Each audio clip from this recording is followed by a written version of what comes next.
आपके बच्चों की आवाज चाइल्ड साइकोलॉजिस्ट शाइस्ता रियाज। आज की जो वीडियो है वो किसी एक मदर की रिक्वेस्ट पे बनाई जा रही है। सेरिब्रल पाल्सी जो सीपी चाइल्ड होते हैं उनकी कॉजेज क्या हैं, वो कैसे होते हैं और उनकी जो है ये क्या क्योरेबल है या मैनेजेबल है, और इसमें बिहेवियर थेरेपी जो है वो कैसे अहम रोल प्ले करती है। देखिए, जो सेरिब्रल पॉल्सी वाले बच्चे होते हैं, सीपी चाइल्ड होता है, वो ब्रेन का एक मखसूस हिस्सा होता है जिसमें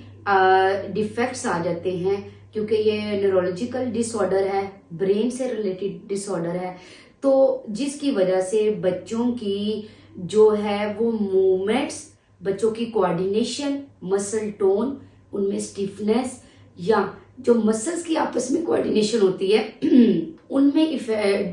फॉल्ट आ जाता है और उनकी कोऑर्डिनेशन जो है वो बहुत बुरी तरह इफेक्ट होती है। जो सेरिब्रल पॉल्सी है या सीपी चाइल्ड है उसमें क्या होता है कि एक तो वो मूव, जो उनके लोअर लिम्स होते हैं, अपर लिम्स होते हैं, उनकी मूवमेंट्स जो है वो खराब होती हैं, उनके कम्युनिकेशन के मसाइल होते हैं, उनकी चीजों को खाने की, निगलने की, उनको स्वेलो करने की, इन चीजों में डिफेक्ट्स आते हैं। उसके बाद उनके पोस्चर में डिफेक्ट्स आते हैं और सबसे जो अहम बात है वो है कि जो उनकी मेंटल एज होती है या उनके ब्रेन की जो फंक्शनिंग होती है या उनके डेली रूटीन के टास्क होते हैं या उनकी एज से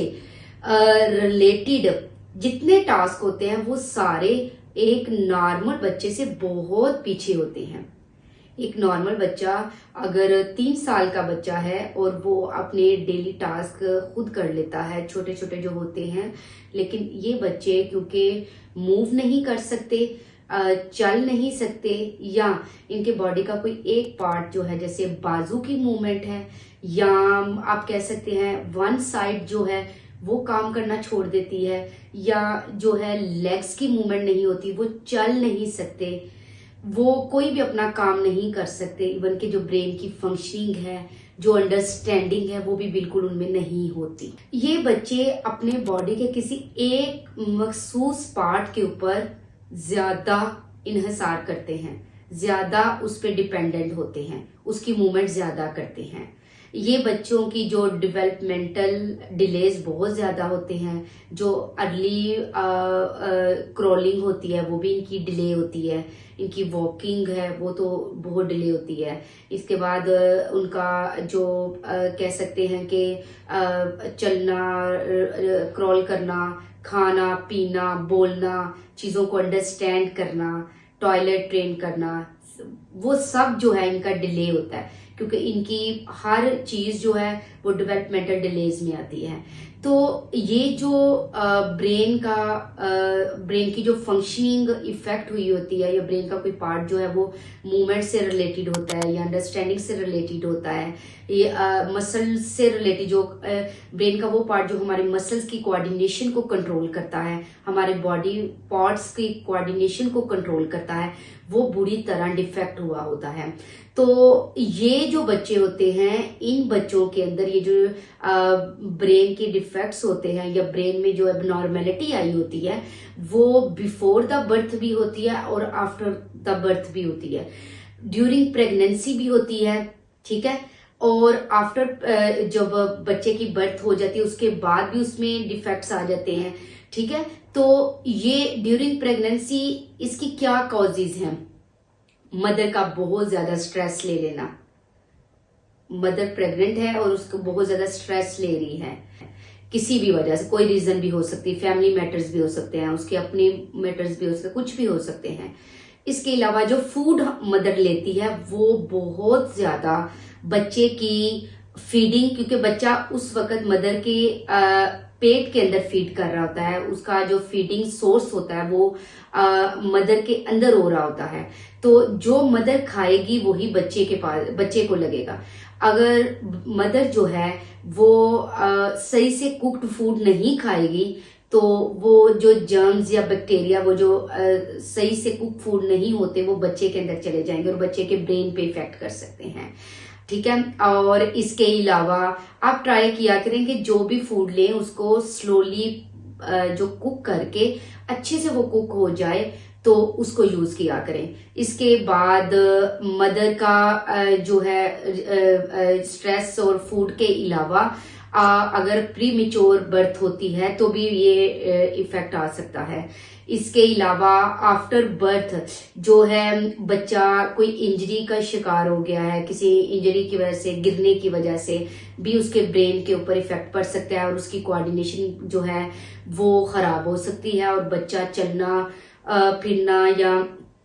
बातचीत करना वो कम कर सकता है। इन बच्चों के सिम्टम्स में इनके जो रिफ्लेक्सेस होते हैं ना वो बहुत फास्ट भी होते हैं, स्लो भी होते हैं और फास्ट भी होते हैं। फास्ट कैसे होता है कि आईज को ब्लिंक करते रहना, एक चीज पे फोकस ना करना, ऐसे ऐसे करते रहना, ठीक है। उनके जो आई बॉल्स होते हैं क्योंकि इनकी विजन पे बहुत इफेक्ट होता है ब्रेन का, जो डिफेक्ट्स आए होते हैं, इनकी विजन ठीक नहीं होती, इनकी हियरिंग पे प्रॉब्लम आता है, इनकी हैंड्स की fine motor skills, gross motor skills पे इफेक्ट आता है। इनके आई बॉल्स जो होते हैं वो एक जगह पे, जैसे हमारे बिल्कुल हम सामने देख रहे हैं तो हम सामने ही हमारे आई बॉल्स हैं, लेकिन इनके जो आई बॉल्स होते हैं वो या तो अंदर को गए होते हैं या एक साइड को गए होते हैं, ठीक है। ये भी इन पे इफेक्ट्स आते हैं। हेयरिंग में ये प्रॉब्लम आ सकती हैं, अंडरस्टैंडिंग में बहुत ज्यादा प्रॉब्लम्स आती हैं। फिर ये बच्चे ड्रोलिंग बहुत ज्यादा करते हैं कि मुंह में से पानी निकलता रहता है क्योंकि इनको नहीं पता वो जो एहसास होते हैं जो 5 सेंसेस के अलावा, मैंने एक वीडियो शेयर की जिसमें 8 सेंसेस का मैंने बताया है, वो जो फीलिंग्स होती हैं, वो इमोशंस होते हैं, वो भी, और हम जिन जिन सेंसेस के थ्रू इंफॉर्मेशन कलेक्ट करते हैं वो भी डिफेक्ट्स होती हैं उनके अंदर भी।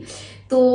जिसकी वजह से उन्हें नहीं पता इन्वायरमेंट में क्या हो रहा है क्या नहीं हो रहा। मैंने आपको कुछ कॉजेज भी बता दिए हैं कि इन बच्चों में क्यों ब्रेन के अंदर जो है वो एबनॉर्मलिटी आती है, उसकी कॉजेज क्या हैं। फिर इसकी सिम्टम्स मैंने बता दिए कि ये बच्चे क्रॉल नहीं ठीक से कर सकते, नेक होल्ड नहीं कर सकते, चल नहीं सकते, उनके बॉडी के डिफरेंट पार्ट सही से मूवमेंट नहीं करते। इनके आप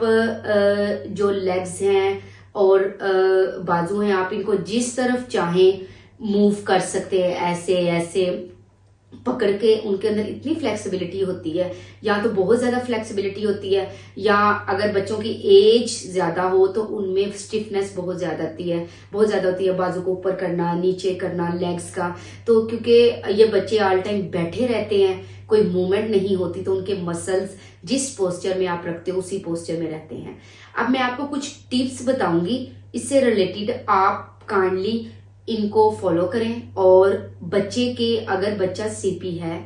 तो इसका हरगिज ये मतलब नहीं है, नो डाउट के वो क्योरेबल नहीं है, लेकिन उसकी ट्रीटमेंट हम कर सकते हैं, उसको मैनेज कर सकते हैं, उसको चलना फिरना सिखा सकते हैं, उसको काम करना, उसकी मेंटल एज बढ़ा सकते हैं, ठीक है। उसकी अंडरस्टैंडिंग डेवलप कर सकते हैं। ये मदर्स जो सीपी चाइल्ड की होती हैं वो मोस्टली जो है ना वो बहुत ही ज्यादा उस चीज की हिम्मत हार चुकी होती है कि ये बच्चे ठीक नहीं हो सकते, इसलिए वो उन पे काम ही नहीं करती। सिर्फ फिजियोथेरेपी करवा ली या वो जो